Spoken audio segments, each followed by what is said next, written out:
The Wild Robot by Peter Brown. Chapter 25. The Egg.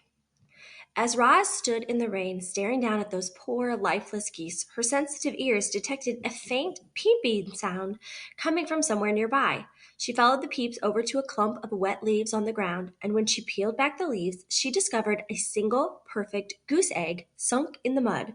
Mama! Mama! Peeped a tiny, muffled voice from within the egg. The robot gently cradled the fragile thing in her hand. Without a family, the unhatched goslings inside would surely die. Roz knew that some animals had to die for others to live. That was how wilderness worked. But would she allow her accident to cause the death of yet another gosling? After a moment, the robot started to walk. Carefully holding the egg, she moved through the forest and away from that sad scene. But she didn't get far before Fink burst out from the bushes. What happened? The fox panted.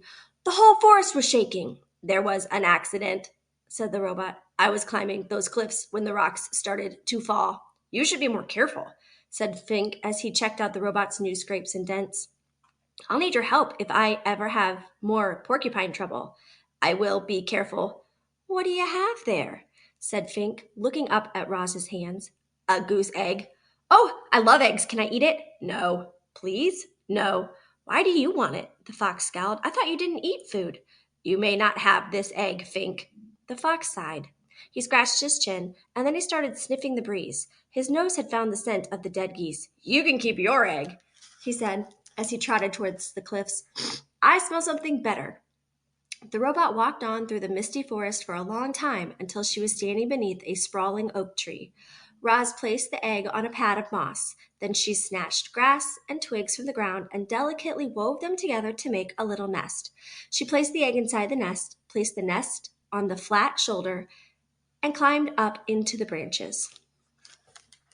Chapter 26. The Performer. Up in the sprawling oak, the goose egg was peeping and wobbling around in its nest. Mama, Mama, said the egg. I am not your mother, said the robot. The egg continued peeping and wobbling until nightfall, when the gosling inside settled down to sleep and the egg became quiet and still. The robot was about to settle into her own kind of sleep when she heard something in the underbrush below. Roz peered down from the branches and saw weeds rustling in the moonlight. A creature was crawling past, but the creature stayed low, hiding in the darkest shadows so that Roz couldn't see who it was. Roz wasn't the only one watching. A pair of furry ears rose up behind a log. The ears belonged to a very hungry badger. He lay in wait as the shadowy creature came closer and closer, and when the time was right, the badger pounced.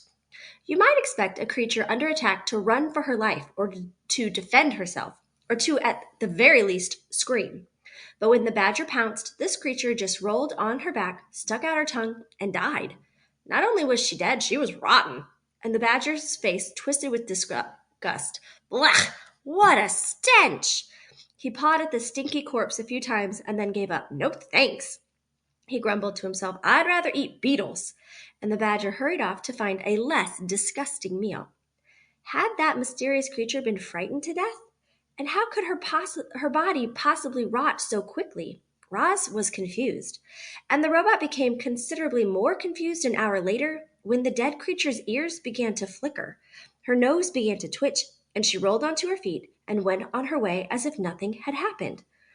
The robot's voice called down from the tree, Are you alive or are you dead? The creature's voice hissed up from the shadows, Who's there? Why have you been watching me? What you did was unbelievable, said Roz. I could not look away. Unbelievable? Really? The creature's voice seemed to be softening. I thought perhaps I overdid it when I stuck out my tongue. I was certain you were dead. Oh, what a lovely thing to say. Were you dead? Of course not. Nobody can actually come back from the dead. It was just an act. I do not understand. It's simple. I knew that if I played dead and laid it and really laid it on thick, that old badger would be so disgusted that he'd run off.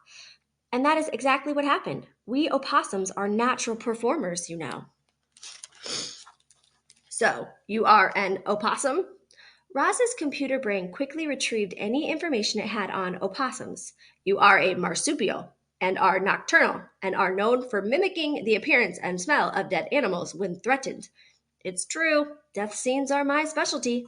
said the opossum, but I have a wide, dramatic range. Believe me, I believe you. Have you done any acting? Said the opossum. I have not, said the robot. Well, you should. You might enjoy it. You can start by imagining the character you'd like to be. How do they move and speak? What are their hopes and fears? How do others react to them? Only when you truly understand a character can you become that character. The two odd creatures sat there, one in a tree, the other in the weeds, and talked about acting. The opossum went on and on about her various acting methods and her triumphant performances, and our robot absorbed every word. But why do you pretend to be something you are not? Said the robot. Because it's fun, said the opossum, and because it helps me survive, as you just saw. You never know, it might help you survive too.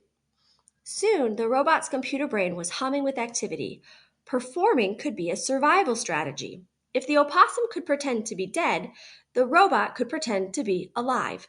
She could act less robotic and more natural. And if she could pretend to be friendly, she might make some friends. And they might help her live longer and better. Yes, this was an excellent plan. Roz wasted no time and spoke her next words in the friendliest voice she could muster. Madame Marsupio, it would be a great honor and absolute privilege if you would kindly inform me of your name. Roz's friendly demeanor needed some work, but it was a start. Yes, of course, said the opossum. My name is Pinktail. And you are? Leaves gently shook as Roz climbed down from the tree. It is a very lovely pleasure to make your acquaintance, my dear Pinktail. A moment later, the robot stepped into the moonlight. My name is Roz. Oh my, the opossum gasped. You're the monster. I am not a monster. I am a robot, and I am harmless. Harmless? Really? Well, you do seem rather gentle. And I heard someone say that you don't eat any food at all, which makes no sense, but hopefully it means you won't eat me? I will not eat you, said the robot. I'm so glad to hear that, said the opossum, and a moment later she too stepped into the moonlight. It's nice to meet you, Roz. A weak smile appeared on Pinktail's pointy face. Roz thought things were going really well, but she didn't know what to say next. Neither did Pinktail. So the two friendly creatures just stood there together and listened to the crickets for a while. Well, I should be on my way, said Pinktail at last. Have a nice evening, Roz. Have the nicest evening, Pinktail. I shall look forward to the pleasure of encountering you again in the future. Soon, I hope. Farewell. With that awkward goodbye, Pinktail slipped back into the weeds and Roz climbed back into the tree.